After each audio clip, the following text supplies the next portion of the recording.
배우 황정민 씨를 폭로한 A씨, 맹렬히 반격을 했습니다. 스킨십이 없었다고 첫 만남부터 충분히 많았다라는 강력한 주장을 해왔던 건데요. 실제로 이 황정민 씨가 폭로자인 A씨 여성과는 어떤 접촉도 없었다, 잠자리 전혀 없었다 라는 말이 굉장히 많이 나왔습니다. 심지어 이 황정민 씨에 대해서 이런 기사도 나왔어요. 황정민 씨에게 이렇게 여성적으로 착취를 당해? 라고 주장한 이 이야기에 3번 만났고 손도 안 잡았는데 그게 어떻게 불륜이 되냐 라는 입장을 발표한 것이 황정민 씨 측인 것 같습니다. 자, 근데 여기에 이제 완전 기름을 부어버린 것이 바로 이 폭로자 A씨의 스킨십 있었다 라는 주장이 되고 마는 거죠.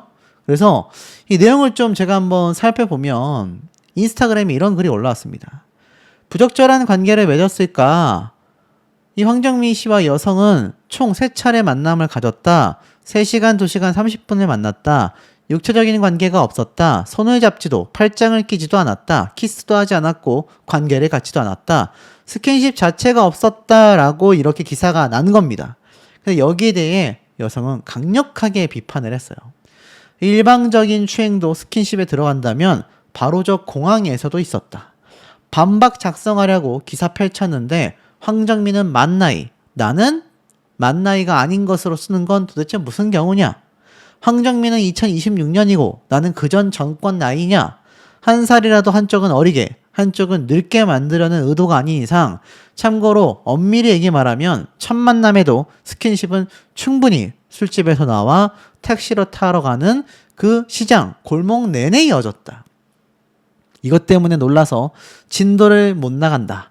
기사를 공평하게 써달라. 물증 위주로 말이다. 그리고 법률 대리인 선임이 되어 있는 일반인이 바로 나다. 아주 맹렬하게 비판을 했습니다. 자, 이 내용이 만약 사실이라면 사태는 완전 급반전된다라고 보여지는데요. 스킨십이 전혀 없었다라는 기사 내용과는 다르게 충분히 첫 만남부터 술집에서부터 택시 타러 가는 골목 내내 이어졌었다 라는 겁니다. 그리고 공항에서도 있었다. 만약 이게 사실일 경우 황정민 씨를 폭로한 여성 A씨의 주장이 굉장히 힘을 받게 될 경우 황정민 씨가 상당히 어려워질 수 있는 상황에 놓여질지도 모른다라는 해석이 나오는 겁니다. 자, 그 이유들이 무엇이냐? 황정민 씨 사태가 전입가경입니다. 결국 황정민 씨 아내가 남편의 불륜설을 해명해야 하는 굉장히 아이러니한 사태에 이르고 말았다. 제가 한번 이런 말씀을 드렸죠. 황정민 씨의 소속사 대표님이 바로 황정민 씨의 아내 되는 분입니다.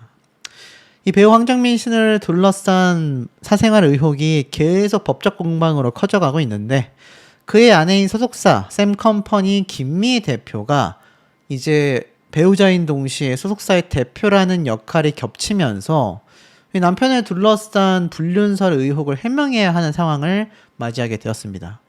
이미 지속적인 스토킹 범죄 피의자였다라고 규정을 한 상태이죠. 추가적인 법적 다툼을 이미 요구했고요. 그 폭로자인 여성 A씨는 황정민 씨를 상대로 2억 원 규모의 손해배상 청구 소송도 진행 중이다 라고 말을 한 바 있기는 합니다. 자, 어찌됐건 이 여성 A씨는 그리 외부로 나간 경로를 확인하기 위해 황정민과 소속사에 연락했지만 답변을 못 받았다. 이런 이야기를 하는 거죠. 그러니까 제가 앞선 영상을 통해 말씀드렸던 본인이 작성했다라고 하는 그 글에 대한 어떤 노동의 대가를 바라는 것 같습니다. 이번 사안이 특이한 건 배우 개인의 사생활에 넘어 소속사 대응의 특수성 때문인 건데요. 배우자인 황정민 씨의 아내 김미혜 대표가 회사의 공식 입장이 곧 가족의 입장으로 해석될 수 있는 구조라는 거죠. 일반적인 소속사라면 배우의 일을 해명하는 차원의 대응에 그칠 수 있지만 이번에는 자신의 남편 사생활 의혹을 아내가 대표의 자격으로 직접 부인도 하고 법적 대응까지 예고하는 이례적인 상황이 연출됐기 때문입니다. 황정민 씨 입장에서도 시겁할 수밖에 없는 노릇이지 않을까 라는 생각이 들고 있습니다. 이번 황정민 씨의 사태로 인해 호프의 배급사까지 연락을 했다라는 폭로자 A씨의 주장이 있었는데요. 실제로 호프 측에서는요, 강경 대응할 거다. 만약 영화에 피해가 온다면 법적 대응을 서슴지 않겠다라고 맹렬히 이야기를 한 바 있기도 합니다. 자, 이런 상황 속에서 황정민 씨는 알고 보니 여성과 직접적인 잠자리 관계는 없었다라는 이야기를 하기도 했는데요. 요번에 있었던 29일 용산에서 열린 호프 무대 인사에서도 반지를 끼고 나와 당당한 모습을 보였습니다. 특히 이번 황정민 씨의 사태를 두고 많은 언론사에서 다양한 제보를 받아 발표를 하고 있는데, 이 A씨가 영화 밀수 시사회에서 처음 만났던 여성이며 23년도 8월부터 24년 말까지 연락을 주고받았지만 4번의 만남 중에 단 한 차례도 잠자리는 없었다고 합니다. 그리고 지난해 5월 연락이 완전히 끊기고 말았다라는 거죠. 그런데 놀랍게도 황정민 씨를 폭로하고 있는 여성의 주장을 보면 자신이 여성적으로 굉장히 착취를 당했다, 이런 주장을 하고 있습니다. 대중들은 사실 황당해하고 있어요. 아니, 손도 잡지 않았는데 어떻게 여성 관련된 착취가 있었냐라고 주장할 수 있느냐, 이해할 수 없다 라는 이야기가 많이 빗발치고 있고요. 여기 보면 첫 데이트의 카톡 후 이 여성 A씨와 4번의 만남을 가지다 결국 스토킹 고소까지 한 이야기를 쏟아내고 있습니다. 이 SNS에 공개된 카톡 내용이 알고 보니까 이 언론사의 취재를 통해 굉장히 반전이 있었죠. 보니까 여성이 어머라고 대답을 하자 황정민 씨가 가서 쉬면서 대본도 좀 보고 그러려고, 여자가 가셔서 좀 이제 둘러보시고 적응 좀 하셔야 되겠다. 오빠 루마니아는 처음이시죠? 저도 안 가봐서 잘 모르지만. 이게 앞서 말씀드렸던 공항에서 30분간의 만남에 관련된 카톡인 것 같습니다. 처음이지? 무슨 공연? 멋지다. 뮤즈 공연이에요. 제가 어릴 때 팬이었는데 마침 콘서트가 있더라. 그들이 더 늙기 전에 한번 가고 싶었다. 이렇게 얘기를 하니까 황정민 씨가 대박, 행복한 여행하세요. 몸 조심하고 유럽 가서 편하게 통화하자. 그러자 폭로자 A씨는 너무 좋아요. 오빠도 가기 전까지 컨디션 관리 잘 하시고. 사실 황정민 씨는 팬으로 대했는데 이 여성은 뭔가 팬으로서 대한 게 아닌가라는 의혹을 자아내고 있습니다. 그리고 여기 보면 영국 간다고? 라고 물어보자 이 여성이 10일이시구나. 네. 헐. 콘서트 보러 가요. 유럽에서 봐도 좋겠다. 루마니아가 3시간이 거리긴 하네요. 나는 보통 일찍 가거든. 이런 얘기를 주고받았던 겁니다. 그러고 나서 인천공항 출국장에서 만나 시간을 보냈던 거죠. 물론 서로 일정이 맞지 않아 유럽에서 만나지는 못했었다 라는 이야기가 있었습니다. 그런데 루마니아에서도 연락은 이어졌었다고 해요. 황정민 씨가 오늘은 쉬는 날인데 힘들어서 그냥 누워있다. 줄 추석해라 라며 자신의 사진을 보냈고 한국에 돌아왔을 때도 A씨에게 전화를 했었다라는 겁니다. 사실 이게 팬 관리를 좀 과하게 했던 게 아니냐 라는 말도 함께 나오고 있는 상태입니다. 하지만 중요한 건 4차례의 만남 동안 단 한 차례도 서로 잠자리를 가지지는 않았었다라는 겁니다. 자, 그러다 보니 대중들은요, 팬이라고 하니까 잘해주고 친하게 지내려고 했는데 점점 낌새가 이상해서 거리 두다 이렇게 된 것 같다. 여자의 SNS 주장 내용들을 봤지만 여자가 이상해 보인다. 아들한테까지 연락한 거 보면 보통이 아닌 것 같다. 많은 여론이 이 여성을 상대로 비판 의견을 내고 있습니다.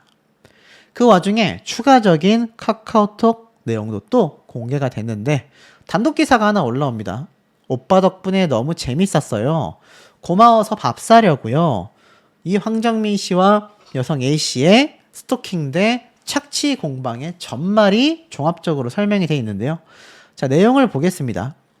여기 보면 진짜 산인가 봐요. 아예 마음 먹고 나와야 돼. 오빠 안에 들어오셨어요? 10분 후에 도착이야. 전 또 엄청 일찍 오시는 줄 알고 전 안에 있겠습니다. 들어가면 연락할게. 네, 오빠 덕분에 너무 재밌었어요. 무사하게 잘 다녀오세요. 제가 매일 기도할게요. 오빠 아이디어 가로채면 제가 먼저 손가락 부셔놓고 기다릴게요. 이런 말까지 주고받았습니다. 공항에서의 만남 이후에 카톡이지 않았나라는 생각이 듭니다. 자, 어찌됐건 첫 만남 때부터 황정민이 예약 초대장과 함께 둘만의 만남을 전제로 한 귀가 방식 등의 이야기를 건넸는데 당일날 다른 팬이 없어 혼자 와서 다행이다라는 취지의 발언을 했다라고 밝힌 바 있습니다.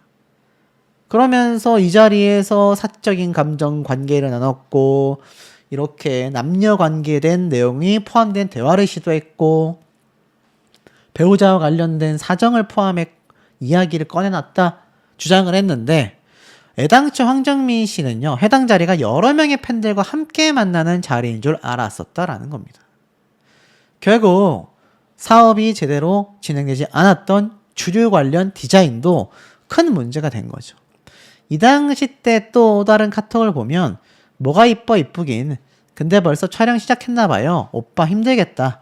전 오빠 먹으라는 감자소주 4일 내내 먹었고 별리사 다 섭외해놨으니까 오빠는 촬영 무사히 하고 돌아만 오세요. 그러자 일단 소주 이름으로 신세계를 쓸 수 있는지만 알아봐줘. 아, 사장님 벌써 토요일 저녁에 일을 시키시네. 나 돌아올 때까지. 그래서 안 되면 53개로 쓸 거야. 장난식으로 막 주고받은 거죠.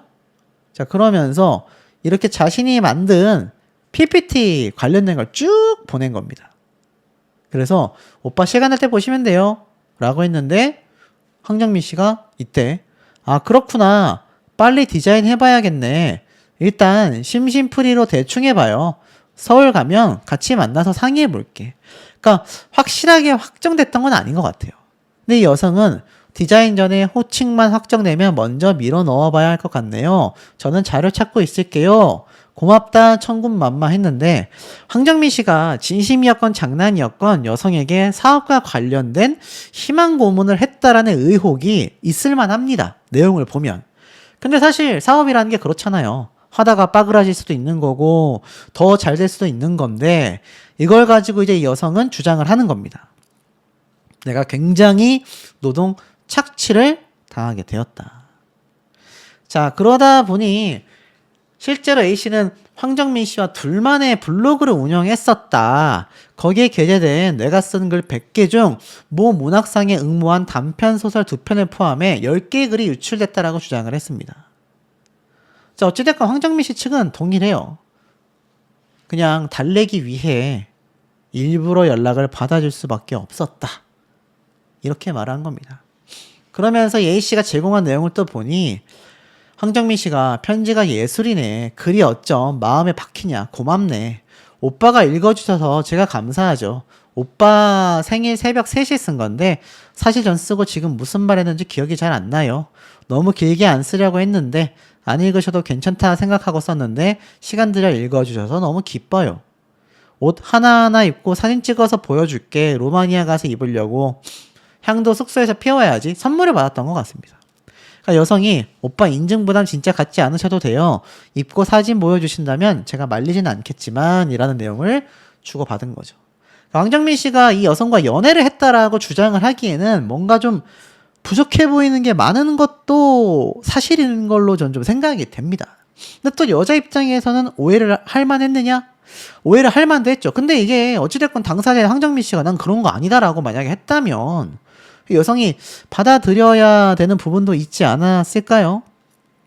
어찌됐건 A씨 본인도 맞고소를 한 상태입니다. 무려 2억 원이죠. 2억 원.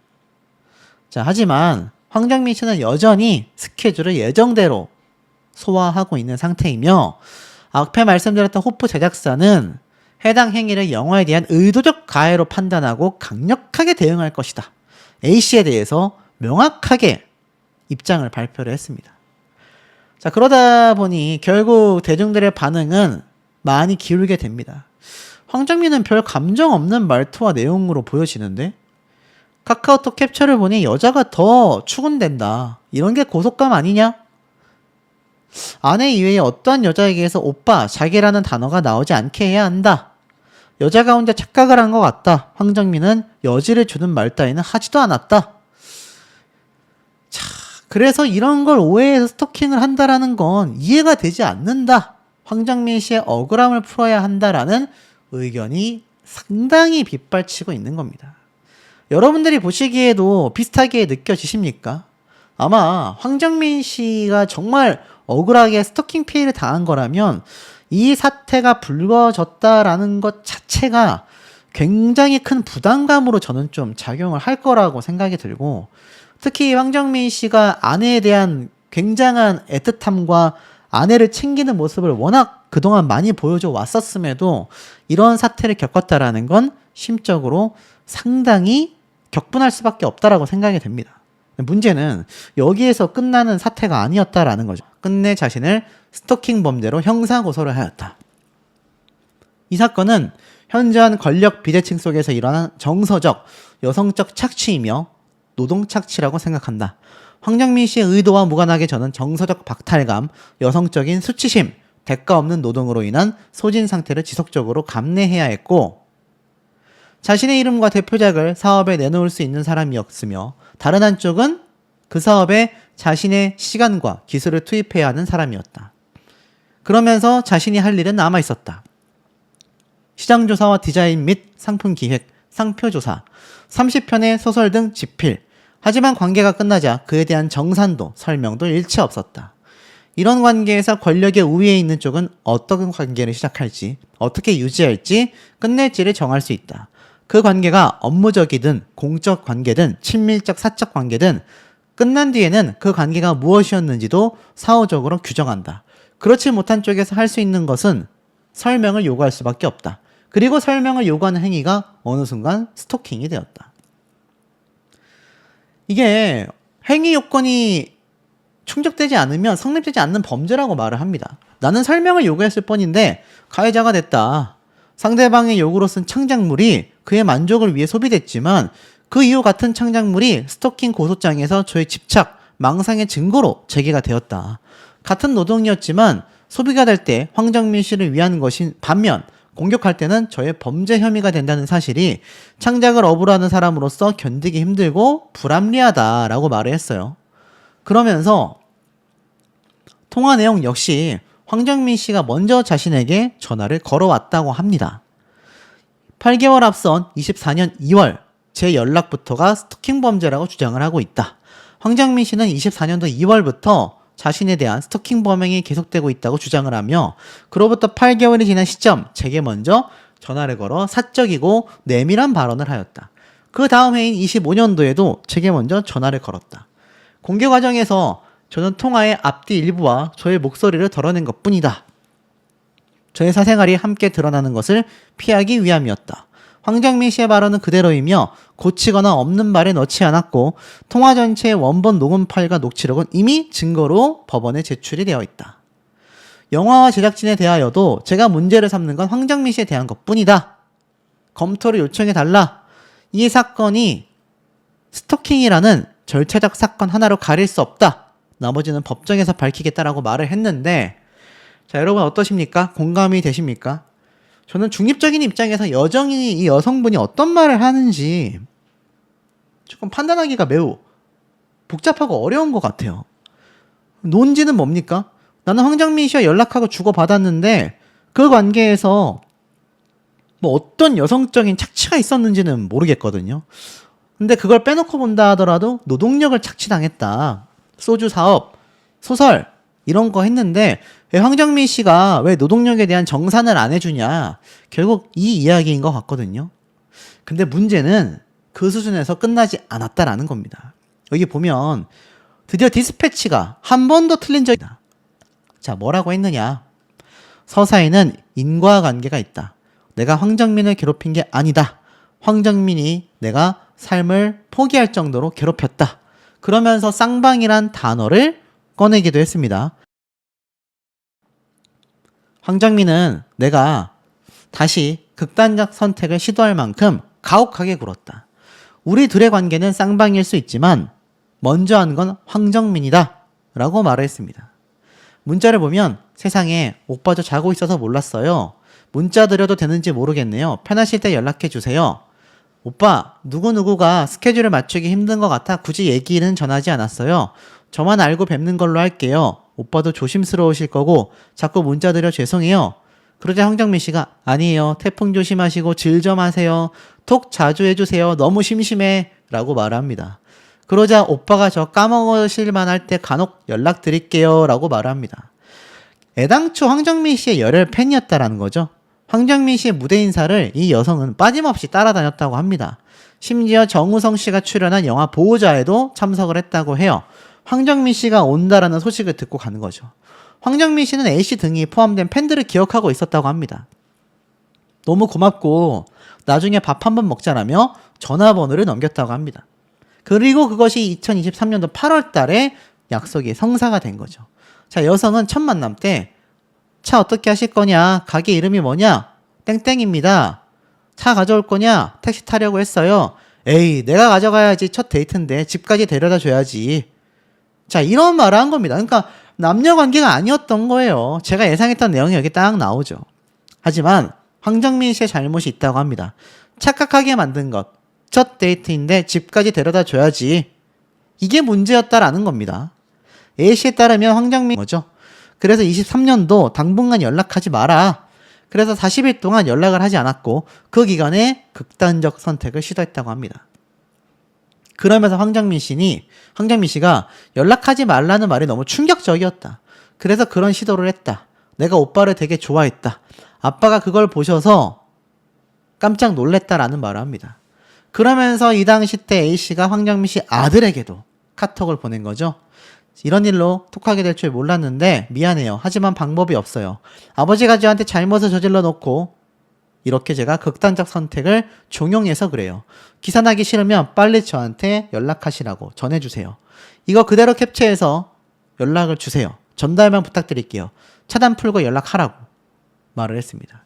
결국 24년도 2월달 A씨의 집착은 더 심해졌다라고 판단을 했고 결국 카톡을 차단했지만 오히려 자극을 하게 되었고 아들에게 카톡을 보내며 1차 스토킹 범죄를 저지르게 됐다라는 겁니다. 그리고 나서 24년도 2월달 황정민 씨 아들은 연락을 받고 무서웠으며 결국 카톡 차단을 풀었다고 합니다. 그러자 A씨가 폭주를 하는 거예요. 2월 10일 하루 동안 전송한 메시지가 무려 총 78회. 오전 11시부터 오후 9시까지 총 6,119자를 보냈다고 합니다. 당연히 황정민 씨는 답장하지 않았고요.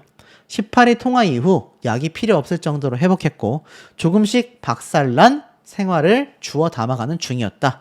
프리랜서 일도 다 끊겼다. 그냥 살지 않는 게 빨랐다. 어떤 일도 수행하기 어려웠다. 누워있는 게 전부였다. 그러면서 뭐라고 했냐? 정신질환이 뭔지 알기나 하냐? 오빠가 고쳐오라니까 멈추지 않았던 거죠.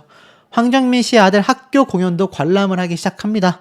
이건 네 아들 공연 때 내가 갔던 티켓이다. 더 이상의 사적인 만남이 없었던 겁니다. 그렇다고 관계가 끝나지 않았어요. 24년 4월달까지 카톡, 전화 등을 간헐적으로 주고받았고 황정민 씨 측에 따르면 방어적 성격이 강했다고 합니다. 언제 가족을 공격할지 모른다는 불안감, 어떤 녹취를 공개할지 모른다는 초조함이 무서웠다고 해요. 그리고 멀티 프로필을 선정하기도 했다고 합니다. A씨가 말이죠. 자, A씨의 논리는 달라요. 일방적 구애가 아니라 쌍방적 교감이었다라는 주장을 했습니다. 싸우고 화해하고 단절하는 연인의 패턴이었다라고 강조를 했습니다. 디스패치에 카톡 프로필로 내 상태를 알렸고 황정민이 매일 확인했다. 내가 폐쇄된 블로그에 창작물을 올리면 황정민이 읽고 평가를 해줬다. 글이 좋다. 아니다. 라고 했다가 나를 쓰레기로 만들었다가 야설을 쓰라고 했다가 나도 안아보고 싶다고 했다가 선을 넘으면 안 된다고 했다가 다른 남자 만나라고 했다가 등등등 이야기를 합니다. 자, 그러면서 황정민 씨와 아내가 피렌체 영화제에 참석을 했는데 당시 두 사람의 모습이 공개가 됐고 A씨는 굉장히 비꼬아 이야기를 합니다. 그러면서 황정민 씨가 A씨에 대한 태도를 바꾼 건 이 시기였다고 해요. 답을 줄이고 말을 높이는 등 관계 선을 그었다고 합니다. 어쩔 수 없이 끌려다닌 경향이 있었다라는 거죠. 극단적 시도까지 했다고 하니 아마 황정민 씨가 굉장히 무서울 수밖에 없었다라는 겁니다. 자, 하지만 여기 보면 사과 못하겠다라는 말만 하지 말아주세요. 신경 쓰고 싶지 않아요. 이제 진짜로 진심이에요. 저 정말 질렸어요. 다 포기했고 사과만 받고 싶어요. 오빠 불쌍한 천민을 위해 빨리 사과 던져주세요. 빠른 시일 내에 연락드릴게요. 톡하지 마세요. 날짜 정해주세요. 둘의 관계는 피해자와 가해자로 전환